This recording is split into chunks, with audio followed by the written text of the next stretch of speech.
Bref, donc j'ai ce compte là et donc voilà. Sauf que ce compte là, je l'utilise beaucoup les gars pour faire du swing trading. Comme vous savez en trading, il y a 3 types de stratégies, on va dire, le scalp, le day et le swing. Et donc moi j'avais une stratégie day trading avant, mais là maintenant je fais plus de swing parce que je trouve que en swing les trades sont beaucoup plus clairs, moins de brouillon, on va dire, vous voyez. Beaucoup, c'est plus simple de lire le marché en swing, etc., même que ce soit la fondamentale ou le technique. Donc je préfère vraiment le day trading. Le problème du day trading étant que c'est long et on n'a pas toujours des setups, etc.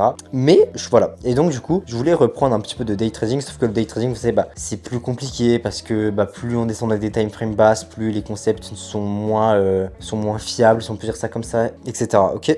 Et donc ça, pour moi, pas de souci. Moi, je le savais très bien. Comme je vous l'ai dit avant, je faisais du day trading, donc je le savais très bien qu'en descendant dans les time frames, j'allais potentiellement avoir plus de stop loss, ce qui est normal et ce qui en soi n'est pas mauvais. Quand vous prenez un stop loss, les gars, c'est pas que vous avez, enfin, c'est pas la mort de prendre un stop loss. Vous voyez, tout le monde le sait. C'est impossible d'avoir 100% de win rate. Tous les grands traders ont des stop loss, que ce soit mes 2 coachs, hein, comme vous savez, j'ai 2 coachs. Les deux se prennent des stop loss, soit même Elliot et 8. Tout le monde se prend des stop loss. Et donc c'est pas grave. Ça, je le savais. On en reparlera d'ailleurs dans cette vidéo de ça.